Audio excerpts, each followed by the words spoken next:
बिहारी। जय राधा माधव जय कुंज बिहारी। जय राधा माधव जय कुंज बिहारी। जय गोपी जन वल्लभ जय गोपी जन वल्लभ जय गोपी जन वल्लभ जय गोपी जन वल्लभ जय गिरवरधारी हो जय राधा माधव जय कुंज बिहारी। जय राधा माधव जय कुंज बिहारी। जय हो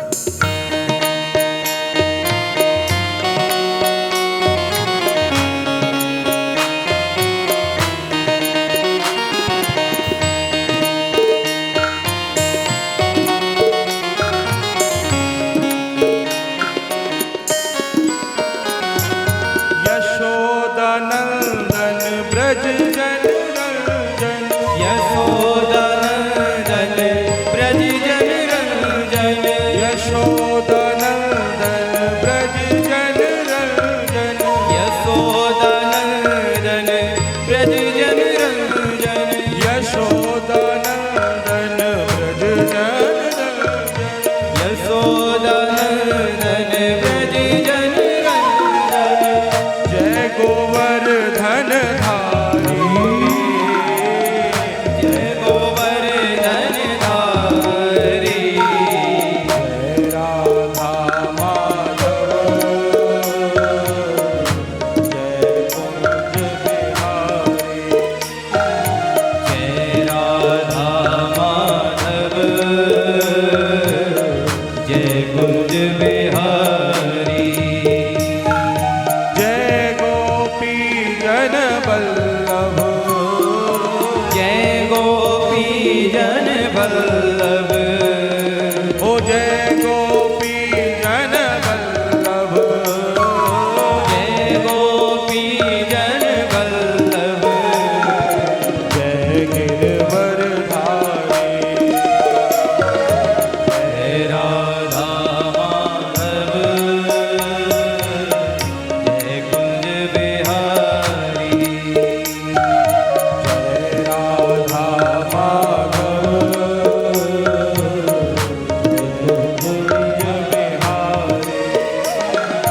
जय राधा माधव जय कुंज बिहारी। जय हो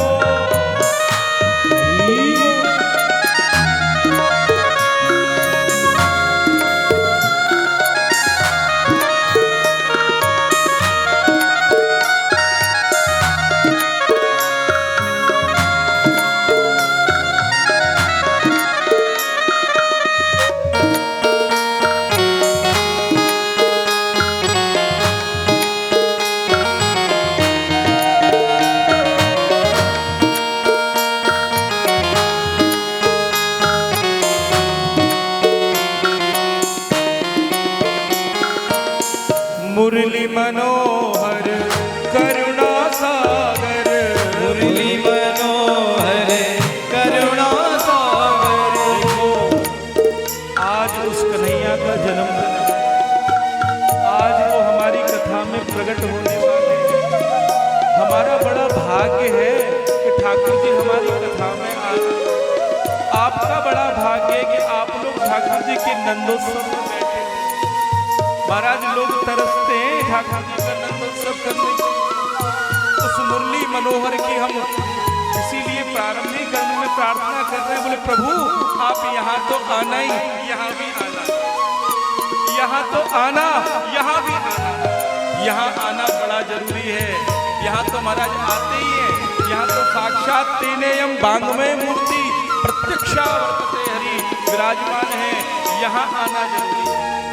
ओ मुरली मनोहर करुणा सागर, मुरली मनोहर करुणा सागर, मुरली मनोहर करुणा सागर, मुरली मनोहर करुणा सागर, मुरली मनोहर करुणा सागर, मुरली मनोहर करुणा सागर, गोवर्धन गिरधारी, गोवर्धन गिरधारी, जय राधा माधव,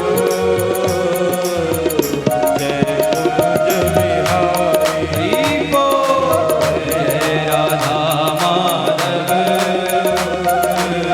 जय कुंज बिहारी, ओ जय राधा माधव,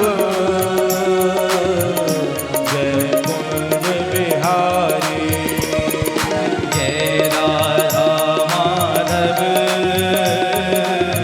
जय कुंज बिहारी, ओ जय गोपी जन वल्लभ, जय गोपी जन वल्लभ, जय गिरवरधारी हो, जय राधा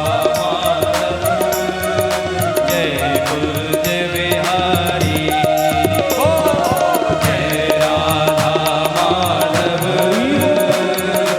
जय कुंज बिहारी,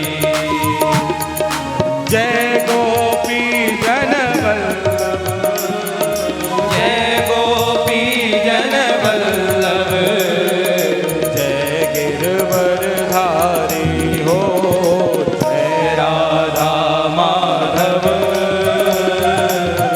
जय कुंज बिहारी, जय राधा माधव, जय कुंज बिहारी, हरे कृष्णा हरे कृष्णा, हरे कृष्णा हरे हरे, हरे रामा राम राम हरे हरे, हरे कृष्णा कृष्णा कृष्णा हरे हरे, हरे राम राम हरे हरे, राम हरे हरे, राम हरे हरे।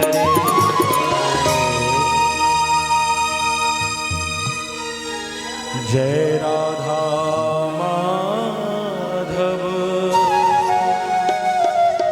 जय कुंज बिहारी। महाराज उन श्री कुंज बिहारी जी को, श्री बांके बिहारी लाल को हम नित्य निरंतर भजते हैं, नित्य निरंतर हम उनकी उपासना करते हैं। और इनकी उपासना में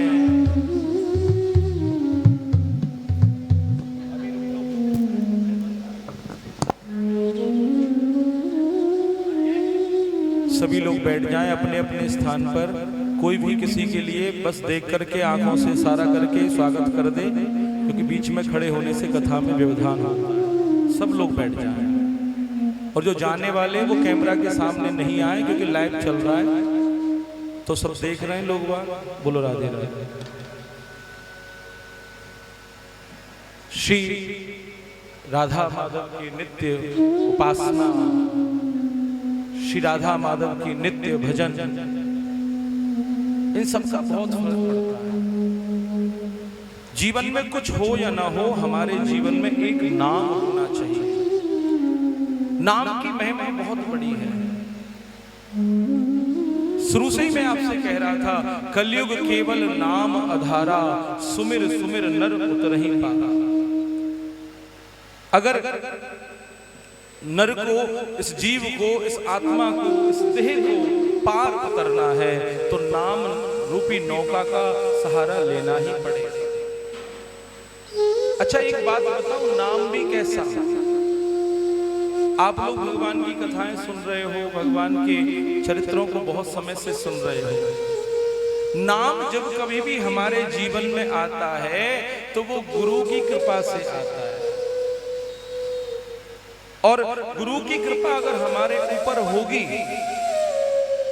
तो महाराज ये संसार सागर जो है ना, ये सहज में ही पार हो जाएगा।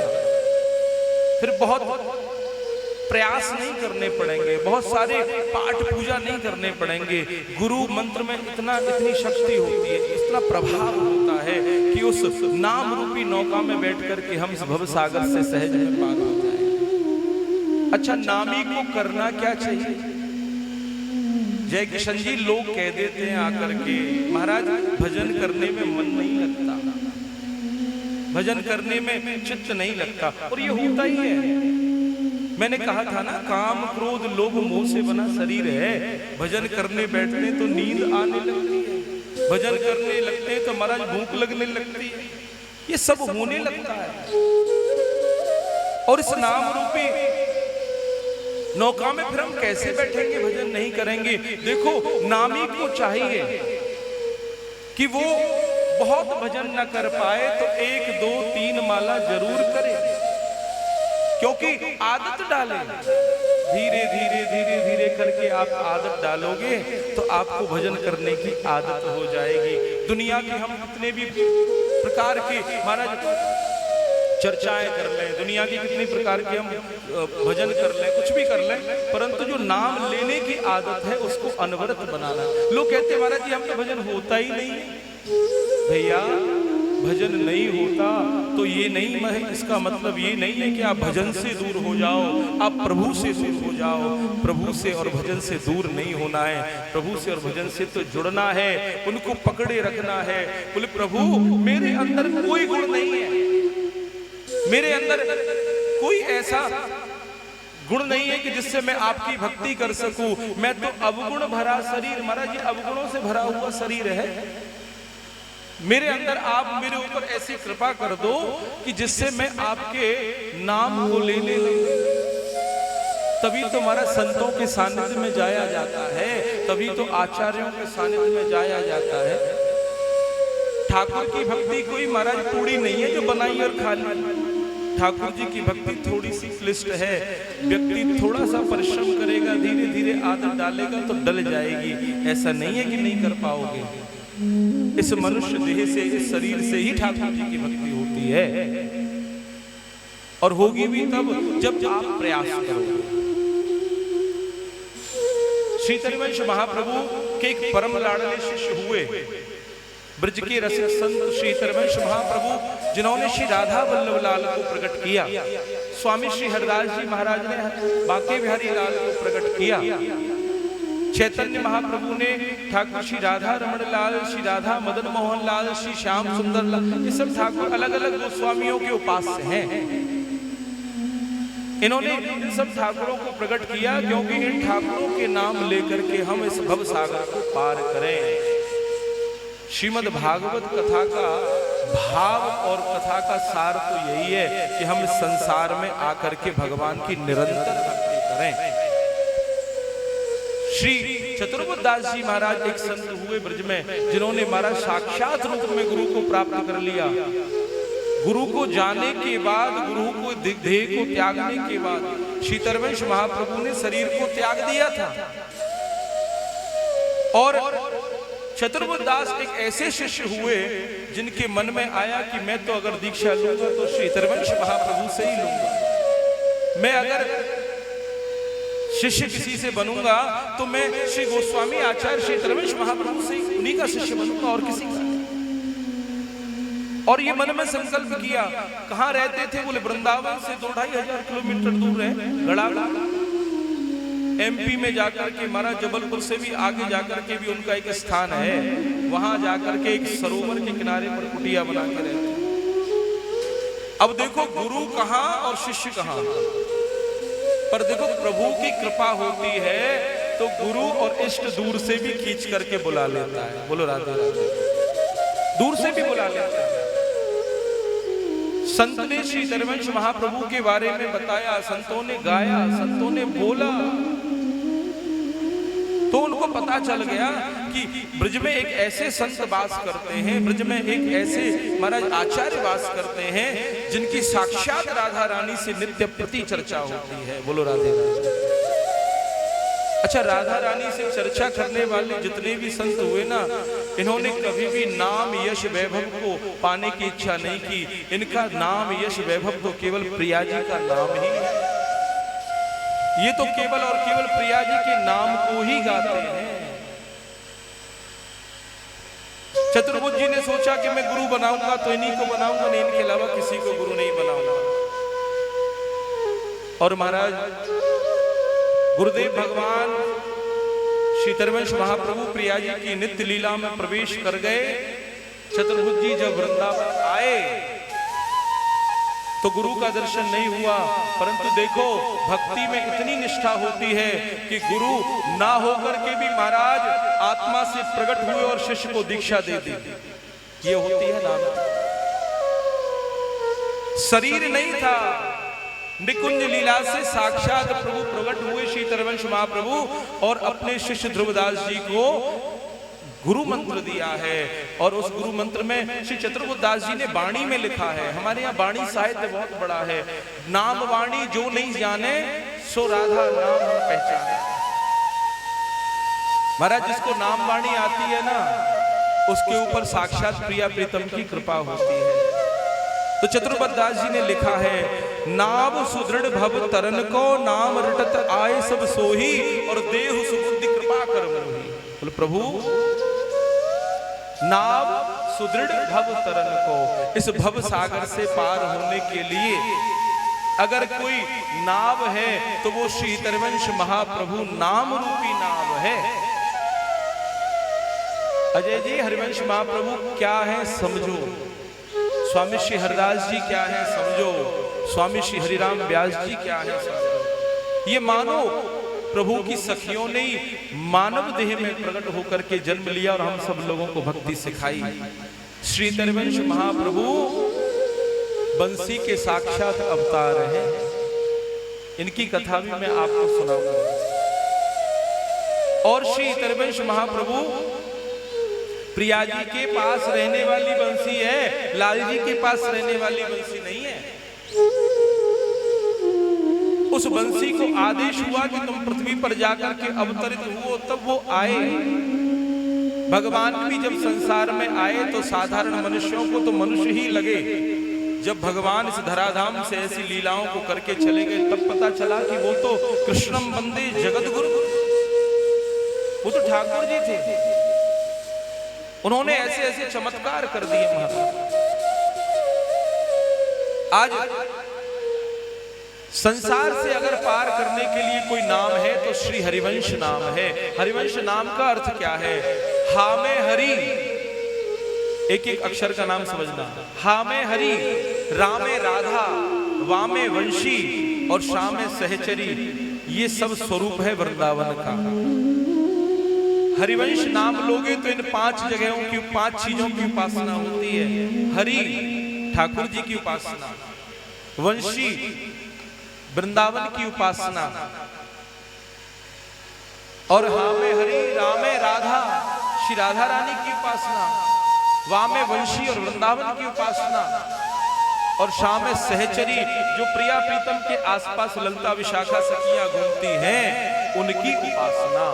उसको कहा गया श्री हरिवंश महाप्रभु, उनको हरिवंश कहा गया। और श्री हरिदास जी हैं ललता सखी के अवतार, हरिराम व्यास जी हैं विशाखा सखी के अवतार।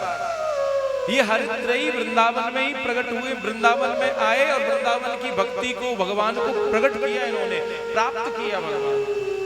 मानो ठाकुर जी ने इनके लिए प्रकट होकर के इनको प्राप्त हुए हो ठाकुर जी।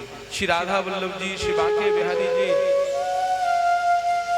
और श्री हरिराम व्यास जी के ठाकुर जी जो कि महाराज किशोर वन में विराजमान थे। वृंदावन में कितने वन है? बोलो राधे राधे। अब आप जाते हो तो दर्शन करने, कितने वन देखे आपने?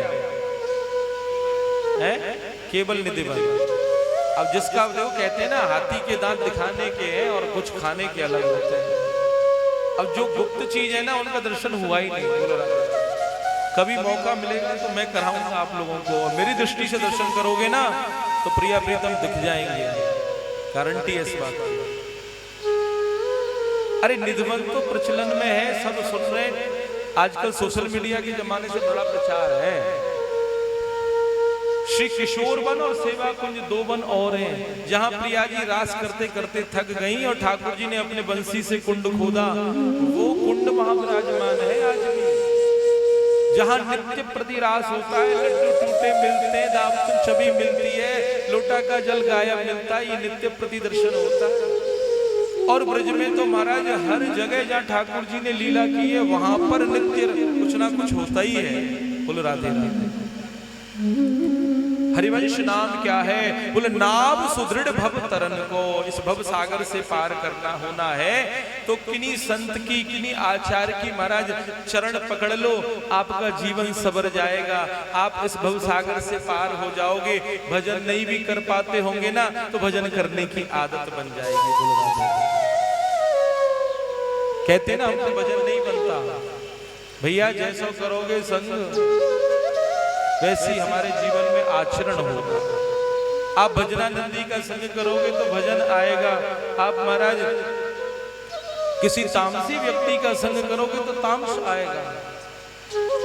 इसीलिए ब्रज में श्री नाभाजी महाराज करते हैं भक्तमाल में कि संग का बड़ा असर होता है व्यक्ति के जीवन में। तो हमारा संग कैसा होना चाहिए? हमारा संग भक्तिमय होना चाहिए। हमारा संग ऐसा होना चाहिए जिससे कि हमको प्रभु की प्राप्ति हो। बाकी आप संसार में जो प्राप्त कर रहे हो ना वो दिखावे का ही है। बोलो राधे राधे। भगवान की माया इतनी सुंदर है कि हम लोग दिखावे के पीछे भागते हैं, हम लोग दिखावे के पीछे पागल है। ये स्थिति है। और महाराज नाम रटत आए सब सोही, जिसने नाम को रटना शुरू कर दिया, प्रभु के नाम को लेना शुरू कर दिया। आए सब सोही माने क्या? सारी सिद्धियां आना शुरू हो जाती हैं और साक्षात प्रिया प्रीतम भी आना शुरू हो जाते हैं। बोलो राधे राधे।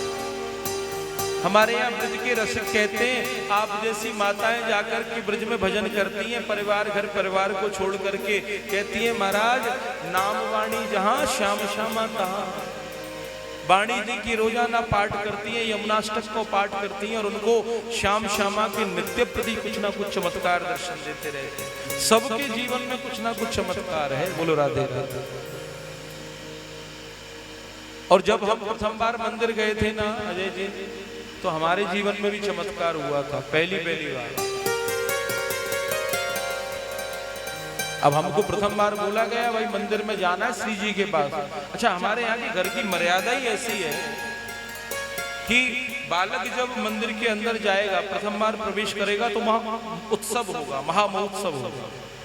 हमारे यहाँ मंदिर के अंदर ऐसे प्रवेश नहीं मिल जाता। पहली बार जब कोई बालक जाता है उसको यज्ञोपवीत कराया जाता है। यज्ञोपवीत कराने के उपरांत में फिर उसको 5 लाख हरिवंश नाम जप करना पड़ता है। और नाम जप करने के बाद फिर वो श्री हरिवंश महाप्रभु के आशीर्वाद से, कृपा से, बड़ों के आशीर्वाद से ठाकुर जी श्री जी के पास पहुंचता है, जिसको आप ठाकुर जी का दर्शन करते हो। वहां ऐसे सहज में नहीं पहुंचा जाता है। और वहां पहुंचने के बाद जब ठाकुर जी का दर्शन होता है ना, ओहो क्या कहना। हम पहली बार दर्शन करने गए। अजय जी सत्य घटना बता रहे हैं आपको, अपने स्वयं का अनुभव बता रहे हैं। ये अनुभव मैं किस लिए बताता हूँ, हालांकि ऐसी बातें छुपानी चाहिए। क्यों बताता हूँ? क्योंकि आपके मन में भी दृढ़ता आ जाए। आप भी अगर भगवान को दृढ़ता से भजोगे तो आप भी महाराज ठाकुर जी के अनुभवों को प्राप्त कर पाओगे। इसीलिए अनुभव बताए जाते हैं। संतों के भजन के अनुभव श्री भक्तमाल दास जी महाराज ने बताए कि किस संत ने कैसे भजन किया, कैसे किसको ठाकुर जी मिले। हम पहली बार गए, पिताश्री बोले भैया जाना है मंदिर दर्शन, अब सेवा में जाना शुरू करो। गए। अब जैसे कल हमको सुबह प्रातः काल ठाकुर जी के चरण छूने, पहली बार प्रिया जी के चरण छूने, तो मन में बड़ा उतावलापन था कि भाई प्रिया जी के मंदिर में प्रवेश मिलेगा। सुबह प्रातः काल उठे, स्नान इत्यादि करके, और हमारे यहाँ स्नान की प्रक्रिया भी बड़ी अलग है, अपरस और सप्रस की व्यवस्था है। महाराज स्नान करके वस्त्र आपके अलग खूंटी पे टंगे रहते हैं या रस्सी पे टंगे रहते हैं, उनको उठाओ, धारण करो, खड़ामू पहनो और सीधे मंदिर। अगर रास्ते में आपका पैर जमीन से टच हो गया, रास्ते में आप किसी से छिप गए, तो दोबारा और नहाओ, दोबारा से अपरस और फिर मंदिर जाओ। ये नियम है मंदिर जाने का। अब महाराज हम मंदिर पहुंचे, पहली बार तो खड़ामू पहने, तो आधे तो महाराज पैरन में ही चोट लग गई। अभ्यास नहीं था। पहुंचने के बाद पहुंचते हैं, उस दिन जब चरण स्पर्श करके लौटे, वहां प्रसाद वितरण इत्यादि हुआ, श्री जी को पहली बार छुआ तो लगा महाराज जैसे कमल को छू लिया हो। इतना सुकोमल अंग है प्रिया जी का। जैसे कमल का पुष्प होता है, उसकी पंखड़ी होती है ना, श्री जी के चरण छुए तो महाराज मुझे ऐसा महसूस हुआ कि मैंने प्रिया जी को छुआ।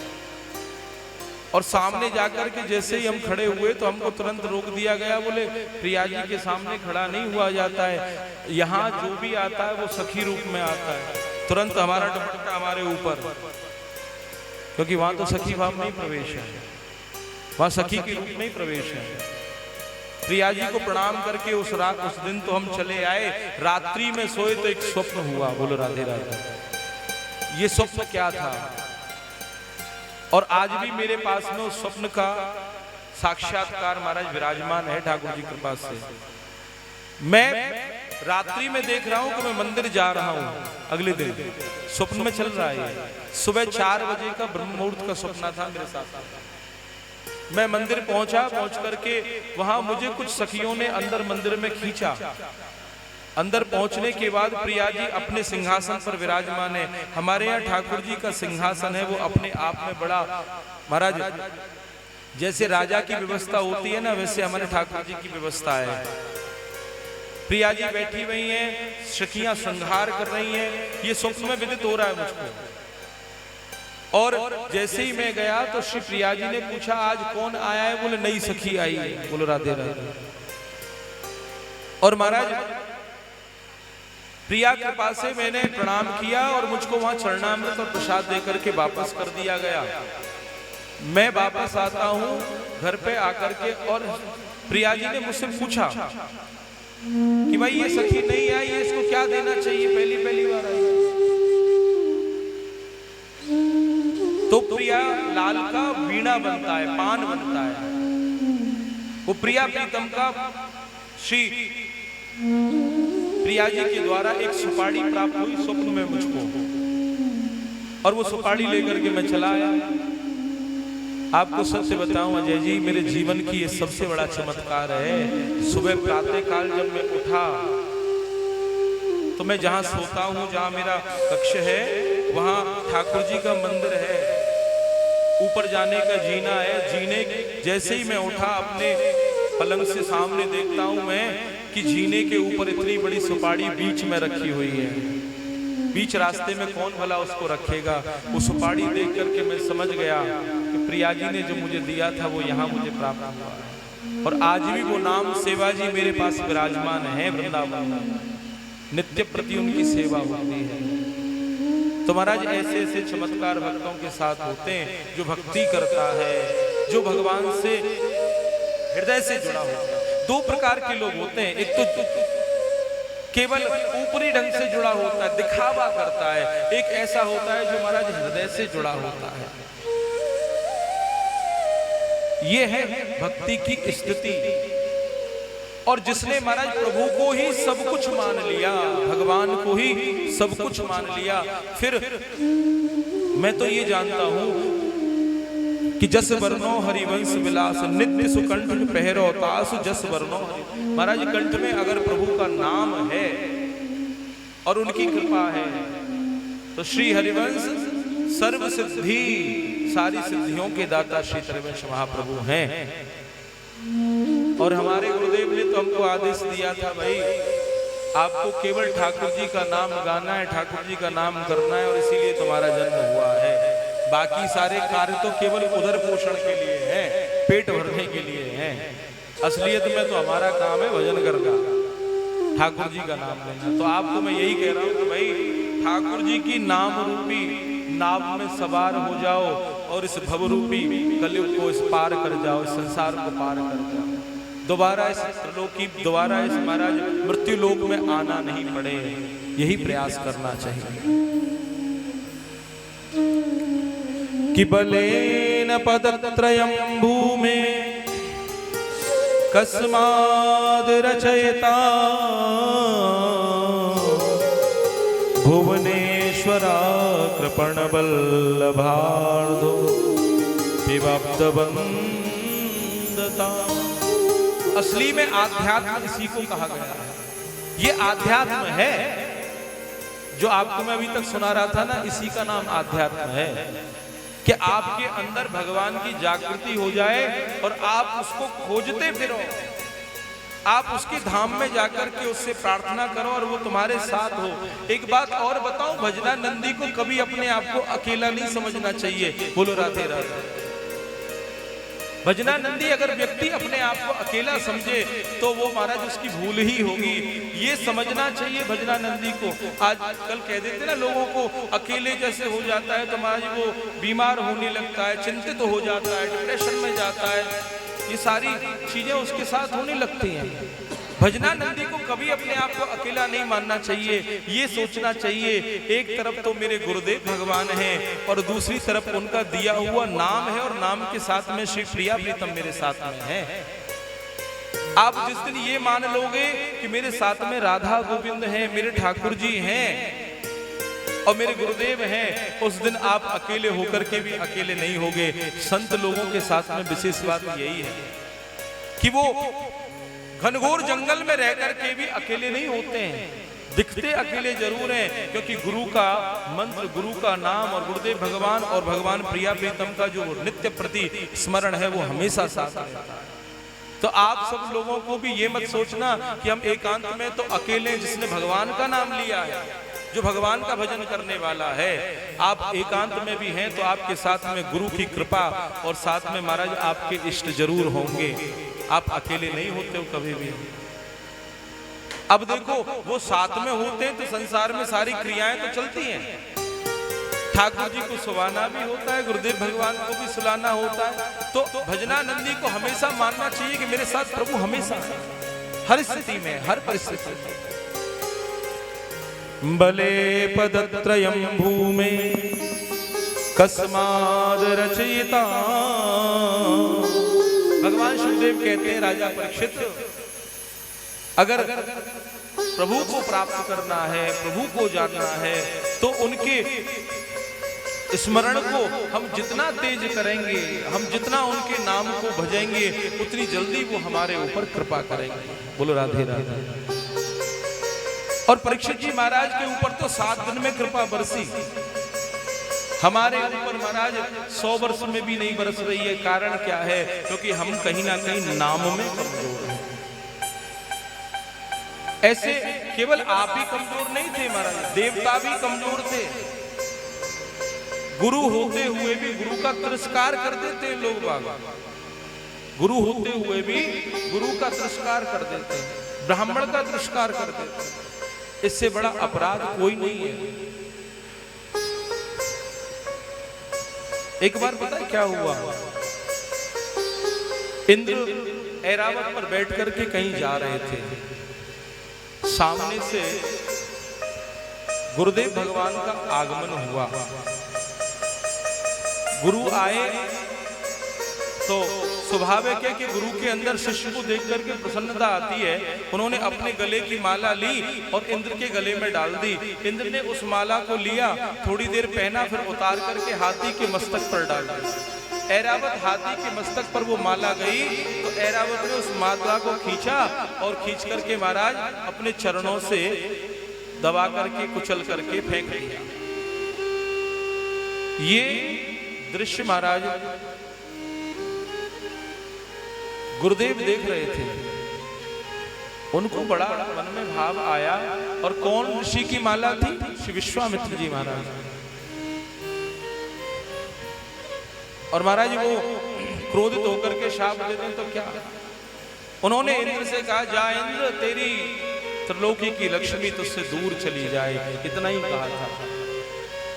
इंद्र महाराज जो त्रिलोकी की लक्ष्मी में मदान्ध था ना, ये बात शुक्राचार्य जी को पता चल गई कि इंद्र को श्राप लगा है।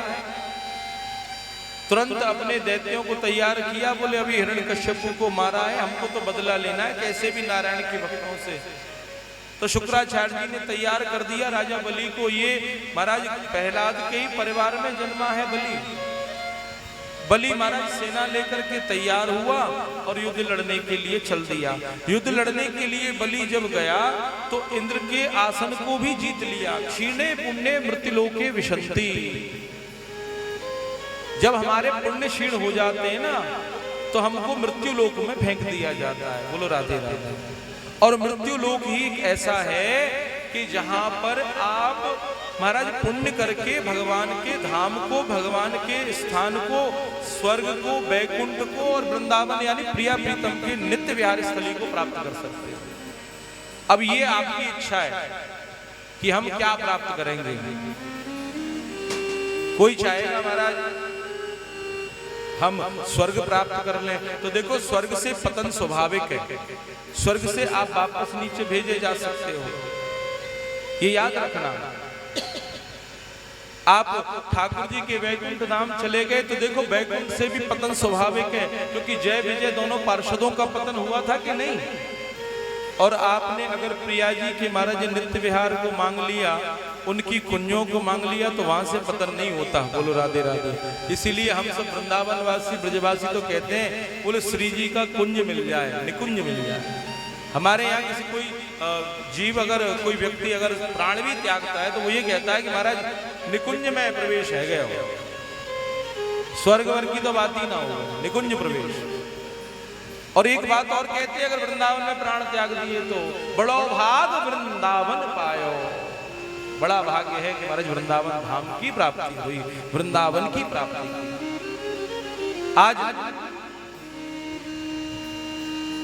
तो इंद्र को अपना लोक छोड़ना पड़ा, इंद्र ने अपना लोक त्याग दिया। क्यों?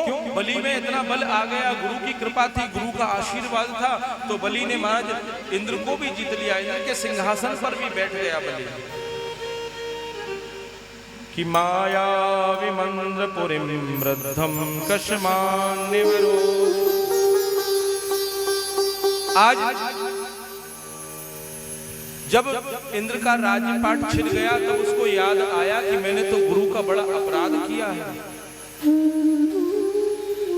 इंद्र महाराज यंत्र तंत्र विचरण करता है, घूमता फिरता है कि कैसे भी तो मुझे ऊपर ठाकुर जी कृपा कर दे।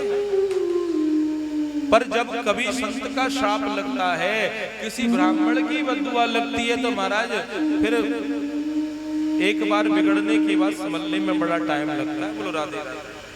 ये याद रख लो,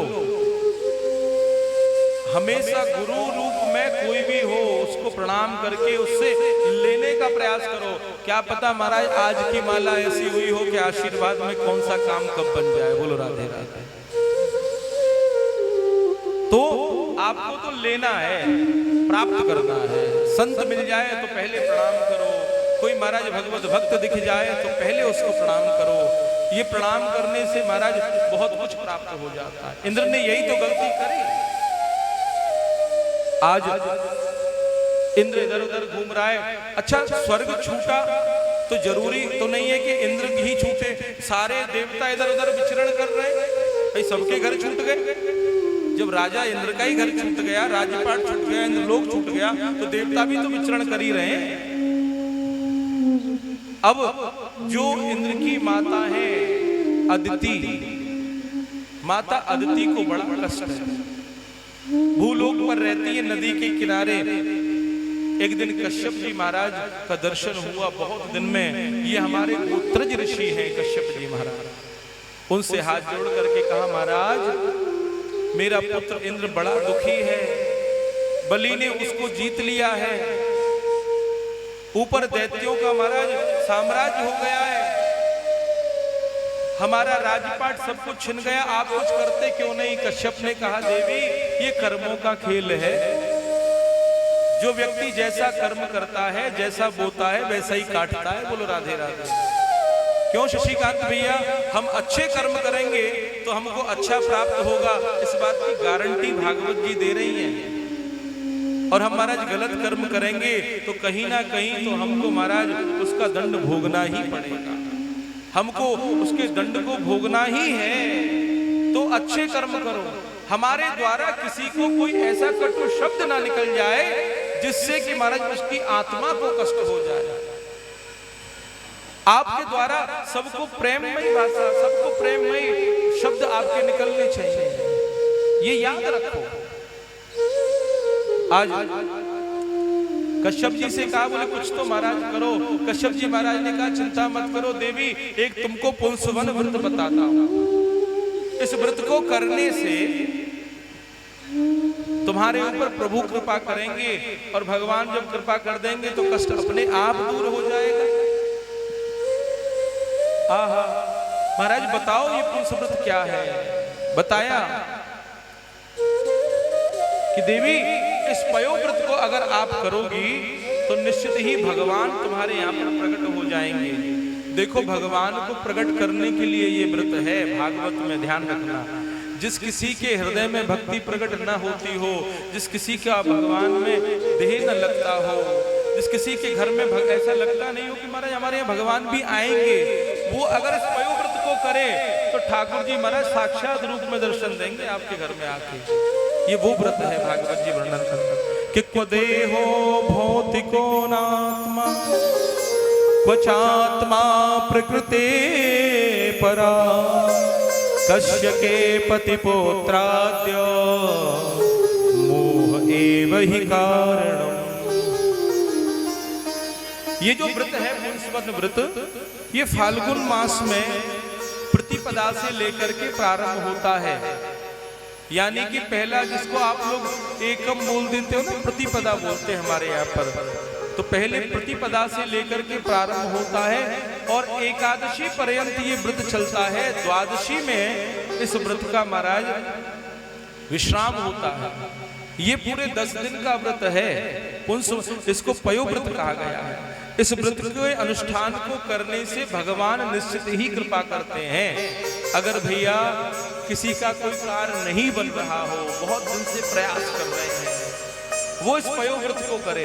पयो माने क्या होता है? पया माने होता है दूध, और केवल दूध पी करके ही व्रत रहना है। बोलो राधे राधे। आजकल हम लोग भैया एकादशी को भी व्रत रहे। अजय जी, एकादशी को व्रत कैसे रहते हैं हम लोग? सवेरे नहावे के बाद फलाहार की तैयारी। वो फलाहार नहीं है, वो फुल आहार है।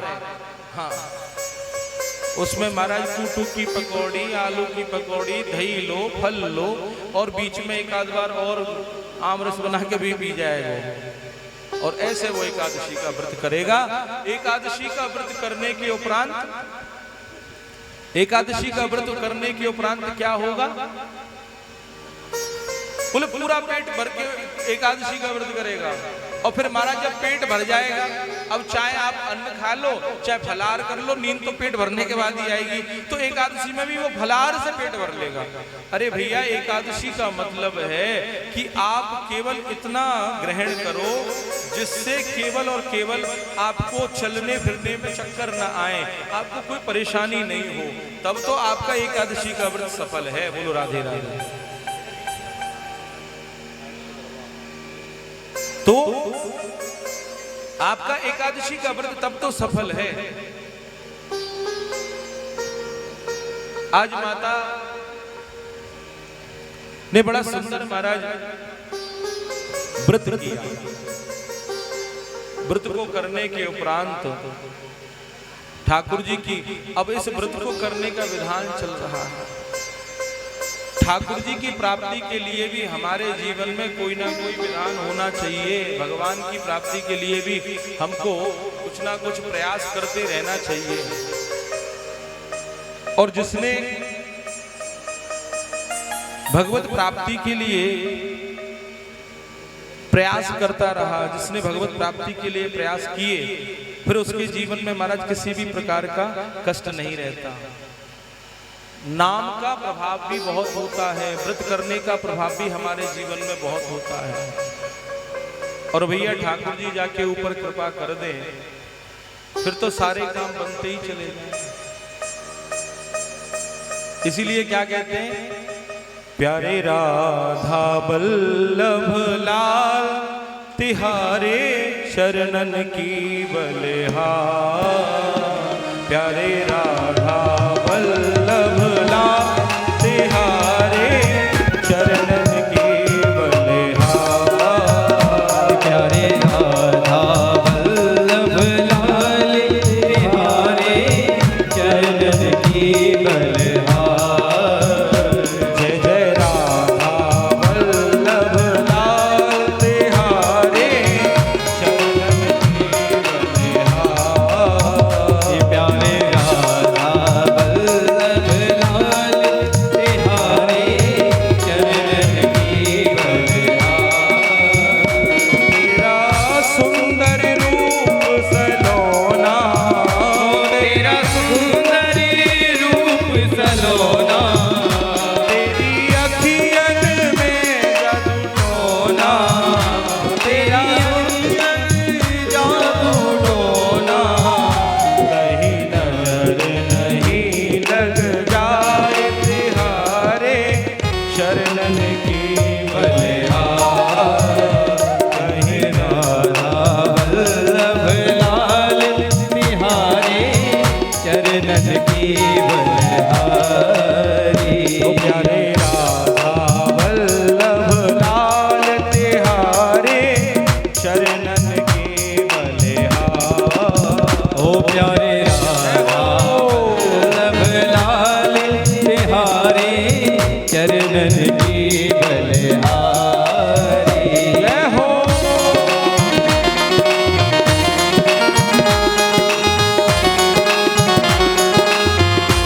श्री राधे।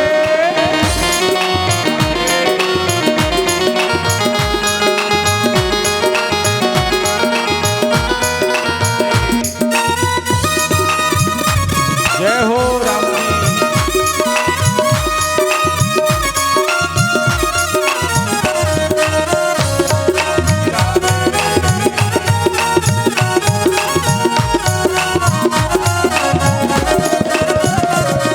अधरों पे मुस्कान भरी, नैनों में मस्ती छाई। अधरों पे मुस्कान भरी, नैनों में मस्ती छाई। अरे सुंदरता के सागर हो तुम, सुंदरता के सागर हो तुम, चांद तेरी परछाई। हाँ, चांद तेरी परछाई। तू है खुशियों भरा खजाना, ओ तुम्हें खुशियों भरा खजाना। ये दिल हो जाए दीवाना। ये दिल हो जाए दीवाना। तुझे देखे जो एक बार तिहारे शरणन की बलिहार। प्यारे राधा वल्लभ लाल तिहारे चरणन की बलिहारी। प्यारे राधा वल्लभ लाल तिहारे शरणन की बलिहार। प्यारे राधा वल्लभ लाल जय हो। तिहारे चरणन की बलिहारी। देखो राधा वल्लभ लाल के श्रृंगार के बारे में बता रहा हूँ ठाकुर जी के। आप लोग दर्शन करने जाते हो तो आधा अधूरा दर्शन करके आते हो। ये उनके श्रृंगार का वर्णन है, इसलिए बड़े भाव से नाचते हुए भगवान का आनंद लेना है। हो प्यारे राधा वल्लभ लाल तिहारे शरणन के बलिहार। प्यारे राधा वल्लभ लाल तिहारे चरणन की बलिहारी। जय जय राधा वल्लभ लाल तिहारे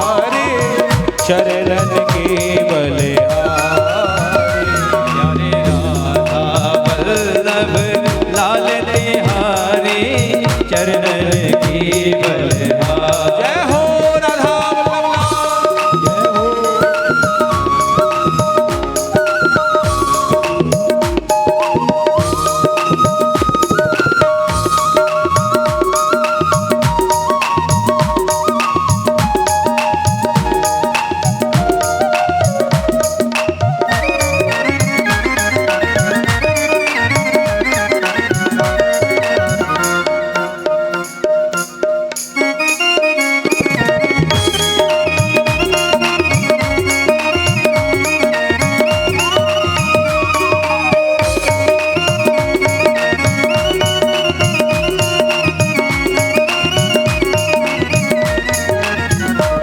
अद्भुत ये दिव्य श्रृंगार तेरा, नव यौवन श्याम कलेवर।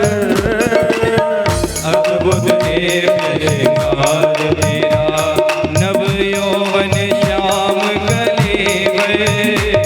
ओ अद्भुत दिव्य श्रृंगार